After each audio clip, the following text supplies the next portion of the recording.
What's up, YouTube? Welcome back to Cardio Book Reviews with yours truly, Jeff Rock. I hope you're ready for another review because I'm ready to start one.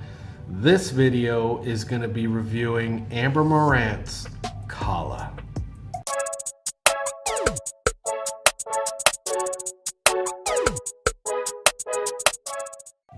The format of this review is going to be a little bit different. What I'm going to do is as I'm reading the book and as I finish my cardio sessions, I'm going to be updating this review every day. So it's going to be not in the same day, so each day is going to be another little piece of whatever I read that day. So I got started today reading it. I went and did my cardio, and as soon as I read that first page about Kalla, I was just like, I had no idea what was going on, but I was intrigued. It caught my attention, and I wanted to find out what was going on. And as I read, it started out with Kalla, and she was locked up, and she was writing a note to herself, and she was terrified of being caught by the witches.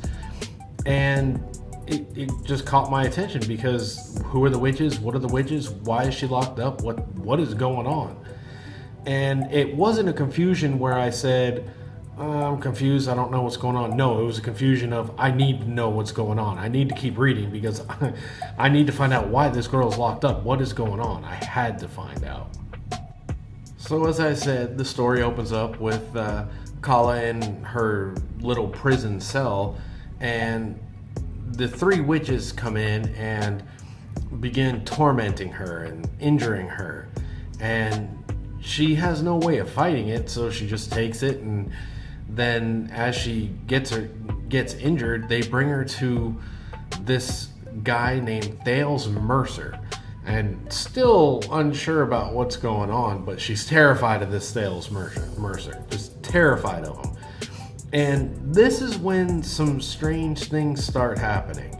She all of a sudden is able to make things cold or make things hot, and it's a little confusing, and in a good way. It's like you need to know what's going on because she's just as confused. Kalla's just as confused as we are as the reader, and it entices you to want to know more. So I kept reading, and before you know it, she's being tortured by this guy, and she's terrified of what's gonna come, and all of a sudden, like I said, more weird things start happening. A little tiny woman from her tier appears as she's crying and tells her that they're going to help her. And she has no idea what's going on, thinks she's hallucinating or whatever, and just really intriguing. You really want to know what is going on. She's just as confused as me, so she doesn't know what's going on, so I needed to know more. So as I read a little bit further, Kalla somehow gets away from her tormentors, and I'm not going to go into too many spoilers. You gotta read the book to find out everything.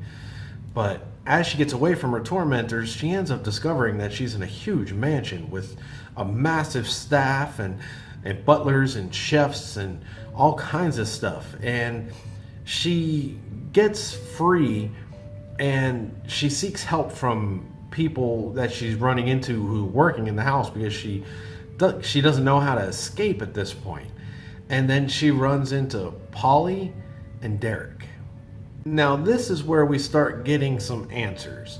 Not only are Polly and Derek there as workers in this huge mansion, but you soon discover that they, along with others, have these special abilities. And Kalla just discovers that she is able to control temperatures. So far, it's only been hot and cold, fire and ice. But we don't know how much more she's going to get into because we already also discover another person can control water. And that was a little person who appeared in her tier. So now we're led to believe that people have special abilities, and this guy Thales is trying to discover what those abilities are by torturing people. And we get a little bit more insight when we talk to Polly and Derek and discover what they've been through and what's really going on at the heart of the matter. But she still needs to escape. She wants to get out of here because there's people who are coming to help her. But we don't know who they are, we don't know why they are, but they're trying to help her. So I finished today at the point where the people who are trying to help her get her out of the mansion, but not to the point of something that Kalla is happy about. Something pretty bad happens, and you're gonna have to read to find out. I'm not gonna share it, but it's pretty dramatic, and Kalla's obviously very upset about the way things went down. But at the same time, she's free, and she's about to get some answers. And personally, I can't freaking wait to find out what those answers are. But I'm gonna have to wait till tomorrow to figure those out. Done with my cardio for today. Alright, so I got a little bit more of the book read today, and I got some notes here, so if you see me looking down, that's what I'm looking at. So when I left off, Kalla was just had escaped from her captivity, and now that she's with a group of people like herself, and we learn that they're called techs who have special abilities to do things like Kalla's able to control the hot and cold, fire and ice, and we find out those are called techs. Then we also come to find out that there's two groups. You have the Myst and you have the Abyss. And the Myst apparently are techs who have escaped from the Abyss. The Abyss is a government agency that basically torments and tortures and experiments on techs to find out their abilities, why they have them, how they have them, and so on and so forth. So Kalla is in this encampment with other techs in their organization called the Myst, I'm sorry, and she's pretty much an outcast. And some time goes by, about a month, and this is where my first bit of criticism comes from the book. I wish that Amber would have taken some time to explain exactly what Myst were. Now, mind you, I haven't finished reading the book, so it might go into detail later. It might be done on purpose. But it's just my thoughts at this moment. I wish she would have gone into some more detail. She did go into some detail, but I wish it would have been more along the lines of the process of somebody telling her a conversation, some dialogue, rather than a little bit of conversation, a little bit of mention about some of the aspects of what a tech is. Now, while she's still considered an outcast due to some of her outbursts, she still has pretty much like post-traumatic stress syndrome, where she sees things and she acts out, and she becomes violent, and people are scared of her, so they kind of treat her as an outcast and talk about her behind her back and look at her differently than they look at everybody else. That is until a stranger shows up, and it ends up being Thales, who's now a tech who's able to control metal. And at first we have no idea how this occurs. It's interesting. Was he a tech the whole time? We don't know quite yet. So he claims to be a guy named Alec, and he claims to be there to talk to their leader about the Abyss wanting Kalla, and he believes she's innocent, and doesn't go into too much detail about it, but we know his sinister intentions, and it's very interesting the way that Amber plays that by taking this guy who's sinister and evil and tortures and experiments on her, and makes it seem like he's trying to help her at this point. Although she knows better, nobody else in the encampment does. After Thales' arrival, things go to hell rather quickly. He demands that basically they turn her over to him so he could turn them over to the Abyss to protect them all. And there's these agents from the Abyss, and they're government agents who are there to take her back to do whatever they're going to do with her. But things go to hell rather quickly. The leader of the Myst, I guess apparently, from what I understand, realizes what's going on and tries to protect her at the very end. It's like a trick. And she gets away, but the encampment is destroyed. And she's escaping through the woods. And this is where the constructive criticism comes in, where I wish that Amber would have not rushed the story and gone into more detail. Kalla runs into a coven of witches who are in the woods, pretty much praying to their goddess, asking for signs of her being. And they find Kalla hiding in the bushes, and they question her and ask her what she's doing there, and she claims to be the avatar of the goddess. And she proves it by burning her binds off, but her skin where they're touching is frigid cold. So I mean, it was a good play there that I think that she could have expanded on much more detail and gone into the emotional aspect of what she's seeing, what she's hearing, what the witches were doing. It was a chance where she could have shown that Kalla was relaxing and she was calm, she felt safe, to build the tension to what was coming next. So the witches provide her safety, and she starts telling them the story of what's happened to her in the past. And I think she could have gone into much more detail of her telling the story while the sun is rising, the night is over. I think there could have been a lot more details. It doesn't detract from the story. The story is fascinating and kept me gripped the whole time. It's just a little, something that I noticed that I think that she could have expanded on and made it even better. Spent the time to talk about the dancing, the singing, and the storytelling, their reactions, how she was talking. She went into a little bit of the emotions, but I think she could have done much more and built up the suspense for when Thales shows up. So this coven thinks that she's the avatar of their goddess, and when Thales shows up, she tells them that he's a demon that she's running from, and they go to protect her. And two of the witches, young girls, come up to help her escape when Thales shows up. One of them actually reaches down, and she's a tech as well, and causes the clearing to erupt in flames to protect their retreat. And as they're running and they're disappearing, they come to a town, but before they go there, they stop at a cabin. And the twins aren't little girls at all. In fact, they're old women who are able to control the way that their age. And when I say old women, I mean apparently they could be up to 250 years old. And I love the aspect that Amber went into there to describe how they're much older and they can act younger, and it was a great way of dealing with that. Once again, Kalla is in a relative safety at this point, and just as she's starting to feel a little bit of safety, somebody comes to the door, and they think it's the head priestess, but when they open up the door, it's Thales and the Abyss goons all of a sudden back again. And that's where I ended today. Can't wait to get back into it and check out what happens tomorrow. Okay guys, I just got back from the gym, and before I take a shower and put away all my laundry, I wanted to give you a little update on my progress. So the book, once again, it's an exceptional story, but it's missing that thing that's making the book exceptional. There is so much going on in the book aside from the story, which is phenomenal. It's almost like there's more than one book put inside this single book.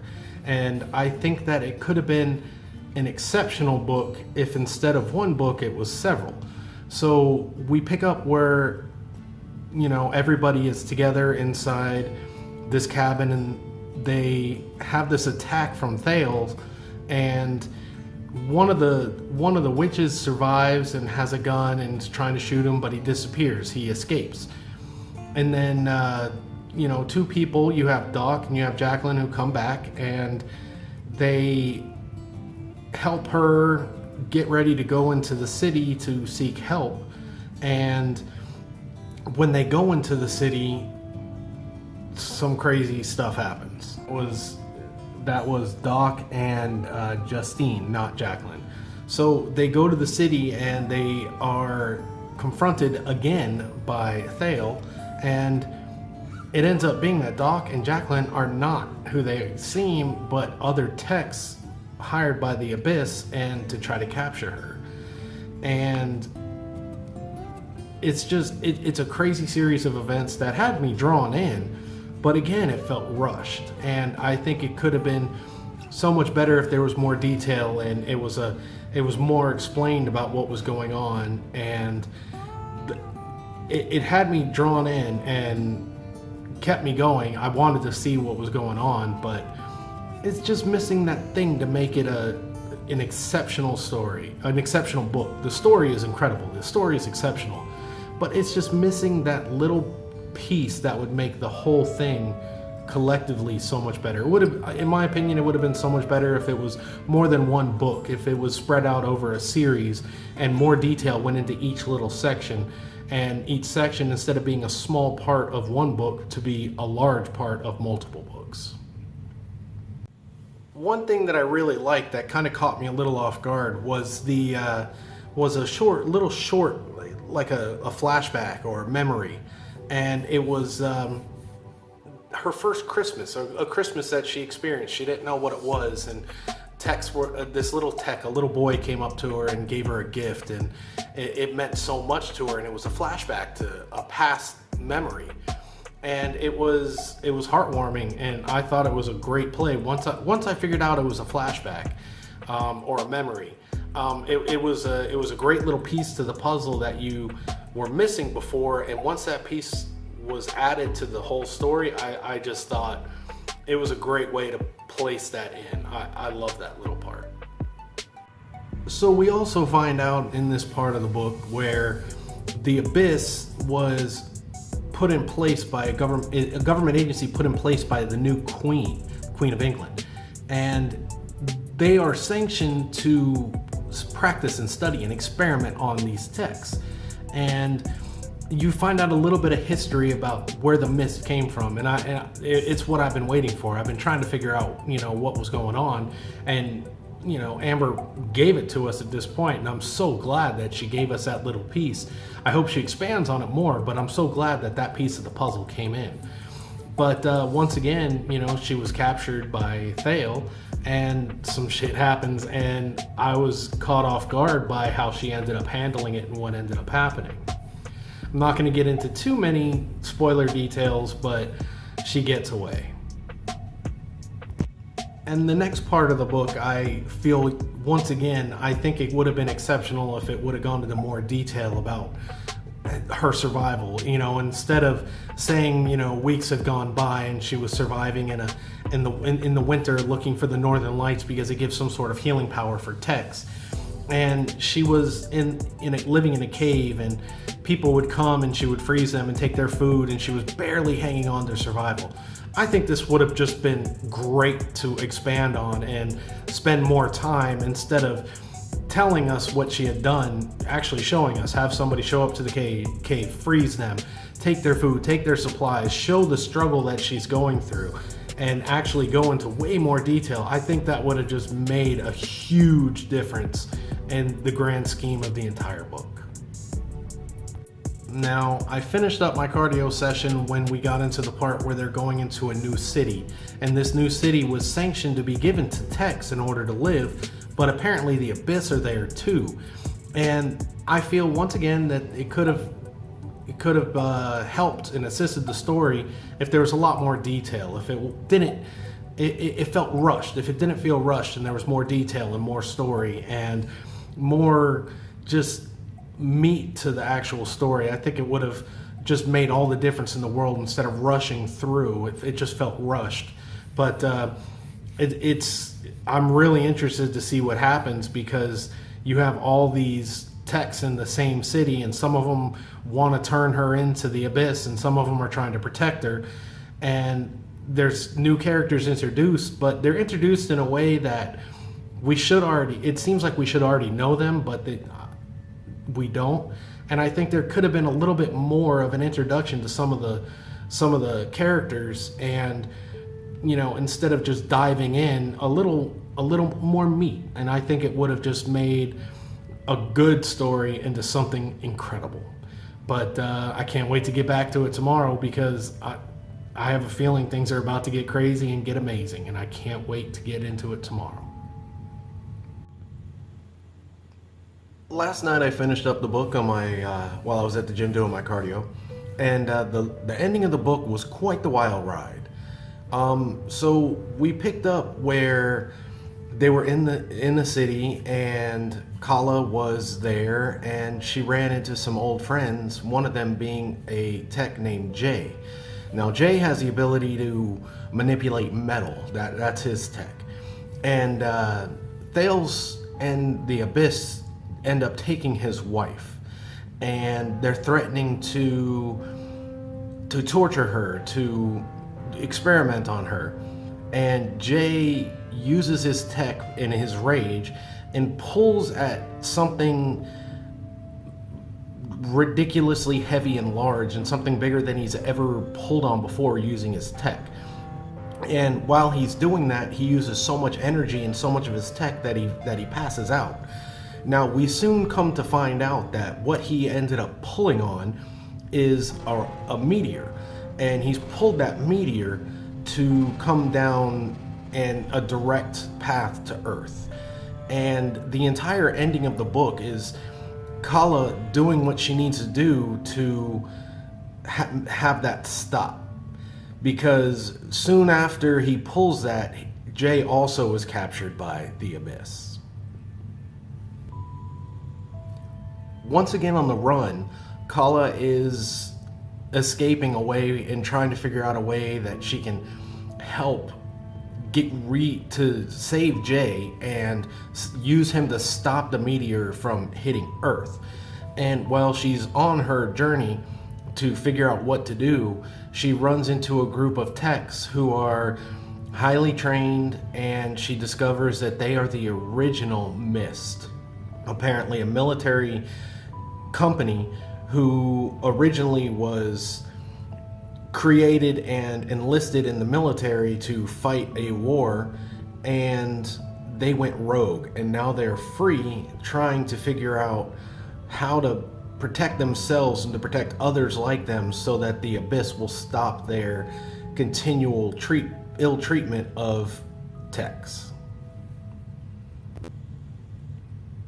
So the last part of the book is continuously about the attempt to free Jay and to get techs that have his ability to push the meteor away from an impact with Earth, creating a doomsday event. Now, once again, while I was reading this, I was just struck by the idea of how incredible that story would have been as a book itself. And to be quite honest, I was a little apprehensive about just posting this review without talking to Amber, so I reached out to her and we had a little chat. And after our chat, things made so much more sense. Originally, this story was designed to be what's called a serial. What a serial to authors is a series of short stories that are released in a chronological event, sort of like a television show or a comic book series, so that it's released bit by bit, and maybe like a week by week or a month by month basis, and readers read it more like a television series, like a show every week, rather than an entirety of a book. And once she explained that to me, it made a lot more sense.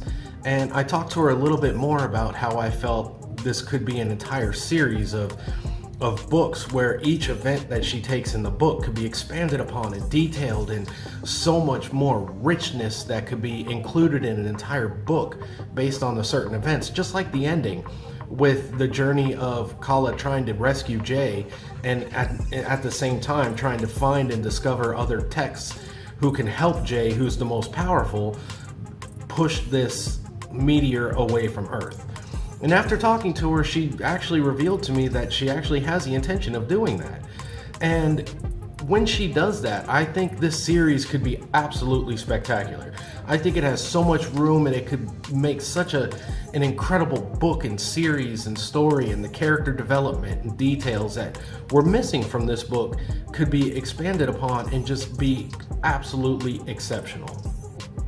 But right now, with the book as is, and that's what my review is currently on, I would have to give this book a 3.5 bicep review. The story itself, if we were going with the story, it would be 5, but as the book is right now, it's gonna have to be a 3.5 bicep review. Still very much worth reading, especially when she expands upon it to see where it all started and to see the basic outline of what's going on in the story and expanded upon in the series would just be incredible. And it's definitely worth a read, and I highly recommend reading it for the story alone. Yes, it's missing some of the finer details, but as a fun read, I mean, I did it doing my cardio, and it distracted me from doing my cardio, and that's my main goal out of reading these books, aside from helping other authors to boost their exposure.